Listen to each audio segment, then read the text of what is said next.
औज़ुबिल्लाहिमिनश्शैतानिर्रजीम बिस्मिल्लाहिर्रहमानिर्रहीम। शुरू अल्लाह के नाम से जो बड़ा मेहरबान निहायत रहम वाला है। तमाम तारीफें सिर्फ अल्लाह रब्बुल इज्जत के लिए।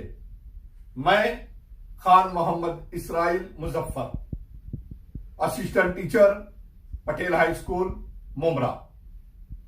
शुरू करते हैं जमात नहुम, मजमून जोग्राफिया, सबक नंबर 4 का दूसरा हिस्सा और दूसरे हिस्से का आखिरी पार्ट। इंशाअल्लाह इस सबक में, इस पीरियड में हम कोशिश करेंगे कि सबक मुकम्मल हो जाए।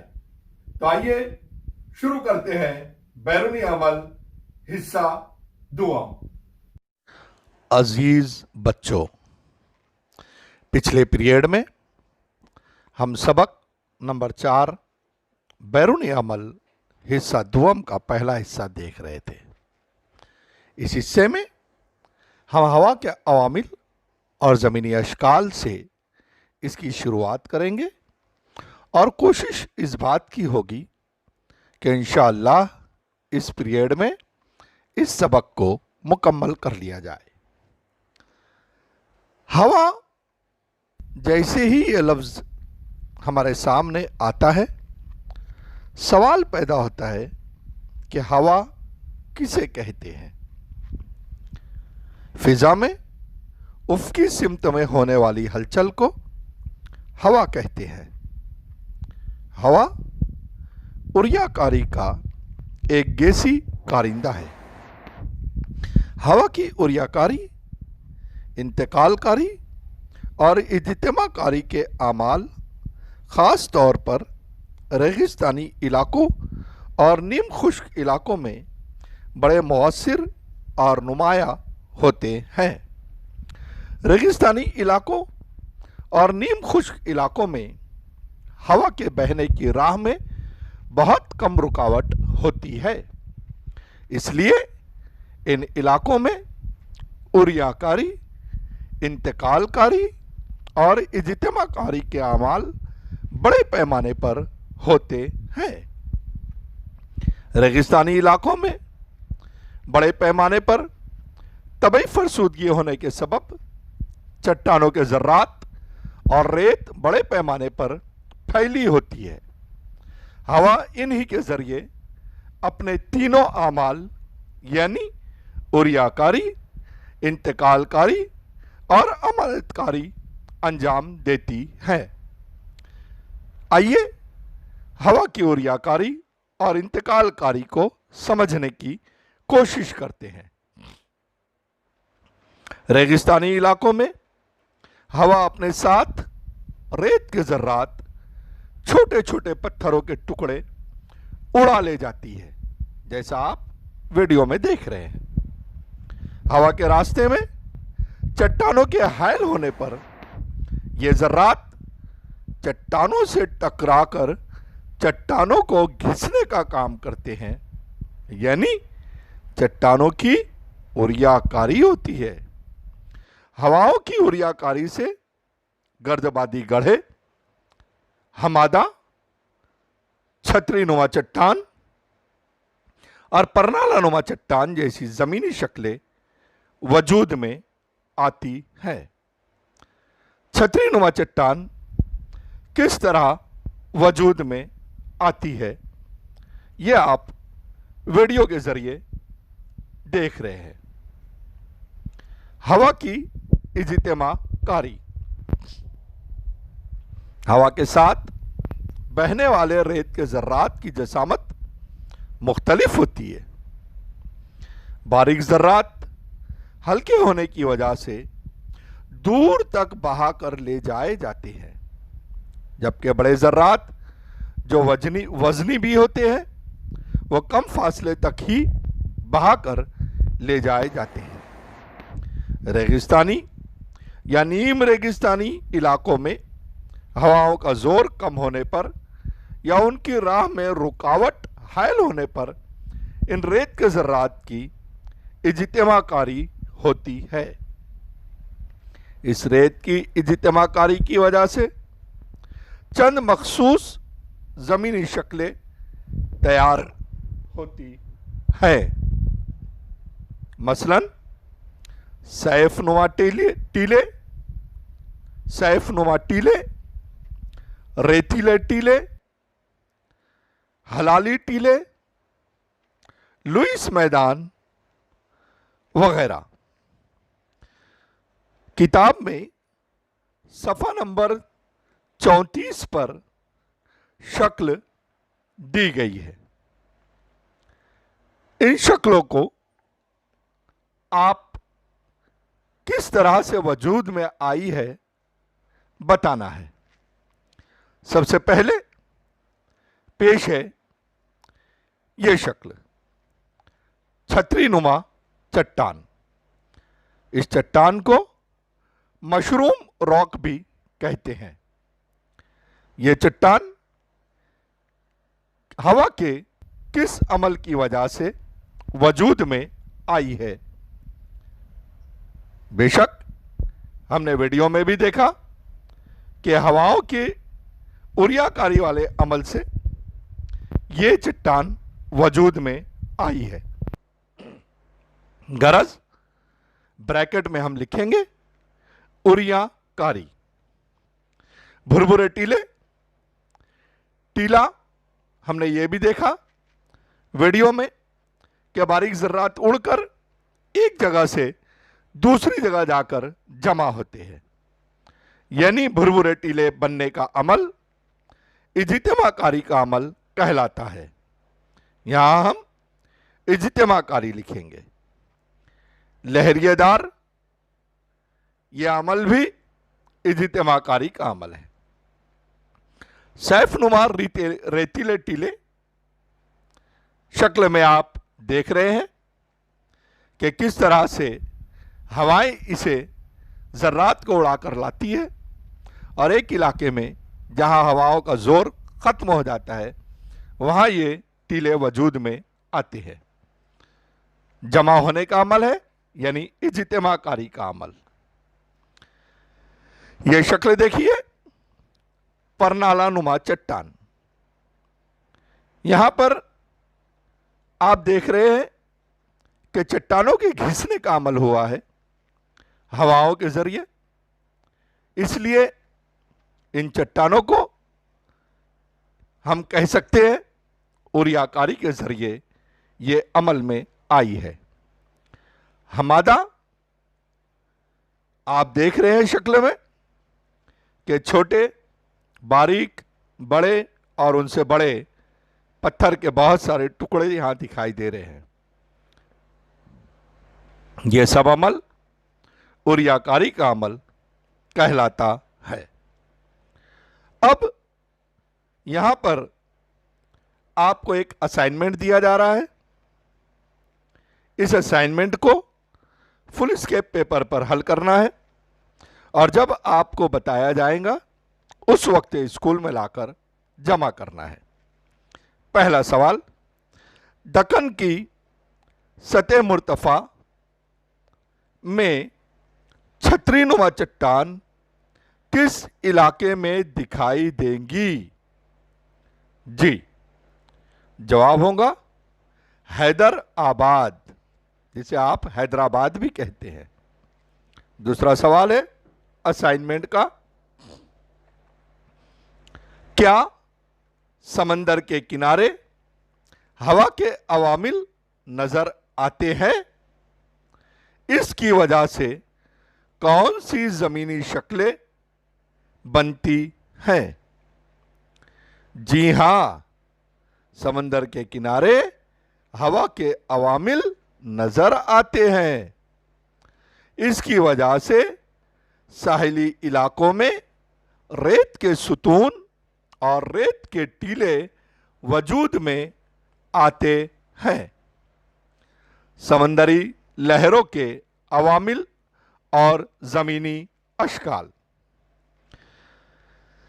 हवाओं और मद्द नजर की वजह से समंदरी पानी में हलचल पैदा होती है, जिसकी वजह से समंदरी पानी तेजी से साहिल की सिमत आता है इसे समंदरी मौजें कहते हैं, जैसा कि आप वीडियो में देख रहे हैं।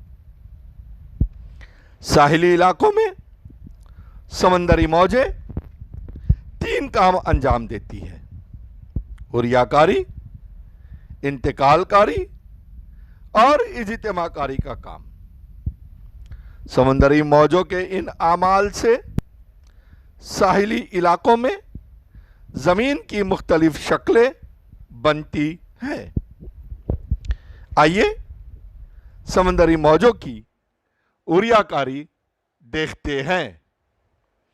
समंदरी मौजें जब तेजी से साहिल की जानिब आती हैं तो इनके साथ पानी, पत्थरों के टुकड़े, रेत, गोल पत्थर भी बहकर आते हैं।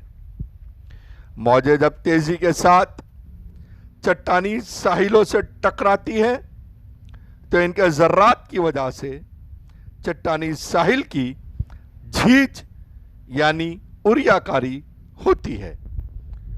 वीडियो में आप देख रहे हैं। इसके अलावा समंदरी मौजों के तबई और कीमियाई अमल की वजह से भी साहिल की झीज होती है। समुद्री मौजों की हुर्रियाकारी के सबब चट्टानी साहिली इलाकों में साहिली चबूतरा, समंदरी गार, समंदरी उमूदी चट्टान, समंदरी कमान और समंदरी सुतून जैसी शक्लें वजूद में आती हैं या शक्लें बनती हैं। आइए हम समंदरी मौजों की इज्तिमाकारी को समझने की कोशिश करते हैं। साहिल की झीज होने पर झीज शुदा जर्रात समंदर की तह में जमा होते रहते हैं। मद्देनजर की मौजों की इन जर्रात का समंदर से साहिल की जानिब और साहिल से समंदर की तरफ हरकत करने का सिलसिला जारी रहता है, जिसकी वजह से ये जर्रात आपस में टकराकर मजीद बारीक होते हैं।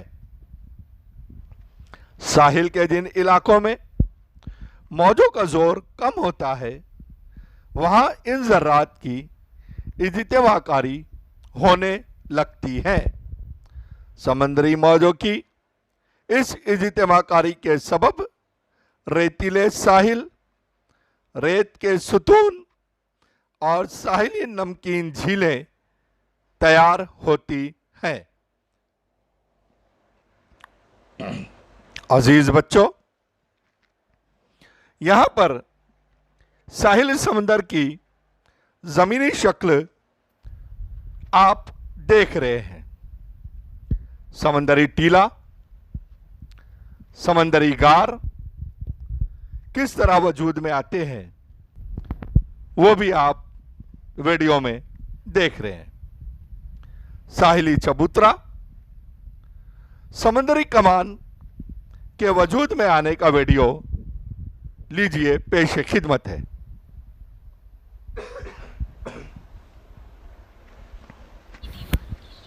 इसी तरह से समंदरी सुतून। अजीज बच्चों, समंदरी लहरों के अवामिल से तैयार होने वाली चंद जमीनी अशकाल की तस्वीर आपके सामने पेश की जा रही है। चौकोन में हमें यह लिखना है कि ये शक्लें हुर्रियाकारी और इज्तिमाकारी इनमें से किस अमल की वजह से तैयार हुई है। सबसे पहले समंदरी गार। जैसा कि आपने वीडियो में देखा कि किस तरह से पानी ने और समंदरी मौजों ने चट्टान को हुर्रियाकारी के जरिए घिसा है, गरज हम कह सकते हैं कि समंदरी गार, ब्रैकेट में हम लिखेंगे, उरियाकारी की वजह से वजूद में आई है। साहिली नमकीन झील, यहां आप तस्वीर में देख रहे हैं कि यह झील में एक गड्ढे में काफी पानी जमा है, जो साहिल के करीब है, इसलिए इसे खारे पानी की झील या साहिली नमकीन झील भी कहा जाता है। चूंकि पानी जमा है, यानी अमानतकारी का अमल, यानी इज्तिमाकारी का अमल, ब्रैकेट में लिखेंगे हम इज्तिमाकारी। साहिली चबूतरा बेशक उरियाकारी की वजह से वजूद में आया है। समंदरी कमान, आप यह वीडियो को देखकर खुद समझने की कोशिश कीजिए कि समंदरी कमान किस अमल की वजह से वजूद में आई है। जी बिल्कुल सही, उरियाकारी के अमल की वजह से। उसी तरह से आप यहां समंदरी टीला भी देख रहे हैं। यह टीला भी उरियाकारी की वजह से वजूद में आया है, लेकिन चूंकि आप रेतीले साहिल पर यानी बीचेस पर, जोहो बीच, मडाईलैंड, अलीबाग और दूसरे बहुत सारे बीचेस पर आप जाते हैं जहां पर बालूनुमा रेत, सफेद रेत आपको दिखाई देती है। यह रेत कोई लाकर वहां नहीं डालता, बल्कि समंदर की लहरों के जरिए यह रेत यहां पर जमा होती है, यानी इज्तिमाकारी का अमल। रेत का सुतून, अब रेत जमा हुई है इसीलिए सुतून बना है, यानी इज्तिमाकारी का अमल। अब एक होमवर्क आपके सामने दिया जा रहा है। होमवर्क असाइनमेंट नंबर 3, तीसरा सवाल। यहां पर जो शक्ल दी गई है सफा नंबर 37 पर दर्ज वाला शक्ल में समंदरी मौजों से बनने वाली जमीनी शक्लें पहचानिए और इनके नाम लिखिए। इस तस्वीर में तमाम शक्लें दी गई है, जैसे रेतीले साहिल, समंदरी कमान, समंदरी गार, साहिली चबूतरा, साहिली नमकीन झील वगैरह वगैरह। तस्वीर में आपको जेरोक्स करके उस जगह पर रंगों का इस्तेमाल करके लिखना है, निशानदेही करना है कि कौन सी शक्ल कहां पर पाई जा रही है। आइए अब हम देखते हैं जेर जमीन पानी के अवामिल और जमीनी अशकाल। जेर जमीन पानी, बारिश का पानी मसामदार चट्टानों या चट्टानों की दरारों से रिस कर सतह जमीन के नीचे गैर मसामदार चट्टानों की तह तक पहुंचकर जमा हो जाता है। जेर जमीन पानी के इस जमा शुदा जखीरे को जेर जमीन पानी कहते हैं, जैसे कि आप वीडियो में देख रहे हैं। जेर जमीन पानी की उरियाकारी, जब सतह जमीन के नीचे चट्टानों में हलपजीर मादनियात जेर जमीन पानी में हल हो जाते हैं तो इसे जेर जमीन पानी की उरियाकारी कहते हैं। जेर जमीन पानी की उरियाकारी के सबब चूने के शगाफ और चूने के गार जैसी जमीनी शक्लें वजूद में आती हैं। जेर जमीन पानी की इज्तिमाकारी, जेर जमीन पानी के तबखीर होने पर इसमें मौजूद हलशुदा मादनियात की इज्तिमाकारी होती है। जब पानी की कुव्वत तहलील से ज्यादा मिकदार में मादनियात पानी में हल हो जाते हैं तो जायद मादनियात की इज्तिमाकारी होती है। ज़ेर ज़मीन पानी में मौजूद हल पजीर मादनियात नमकियात की इज्तिमाकारी के सबब नमक के इस्तादा व मौलक सुतून बनते हैं। ज़ेर ज़मीन पानी की सतह। ज़ेर ज़मीन पानी के ज़ख़ीरे की ऊपरी सतह को ज़ेर ज़मीन पानी की सतह कहते हैं। मौसम, मसामदार चट्टानें, बरसात वगैरह अवामिल से ज़ेर ज़मीन पानी की सतह तब्दील होती रहती है। बरसात के मौसम में इसकी सतह ज़मीन के करीब होती है तो मौसम गर्मा में अमल तबखीर का अमल ज़्यादा बढ़ जाता है दर्जे हरारत की वजह से, इसलिए ये नीचे चली जाती है। अजीज़ बच्चों, असाइनमेंट नंबर 4। महाराष्ट्र में चुनखड़ी के गार और चूने के सुतून कहाँ पाए जाते हैं? जवाब, महाराष्ट्र में चुनखड़ी के गार और चूने के सुतून जिला अहमदनगर में वडगांव दरिया, पारनेर, चंद्रपुर जिला में चूने के गार मौजूद हैं और जिला अकोला के कोटोल गांव में चूने के इस्तादा व मौलक सुतून मौजूद है।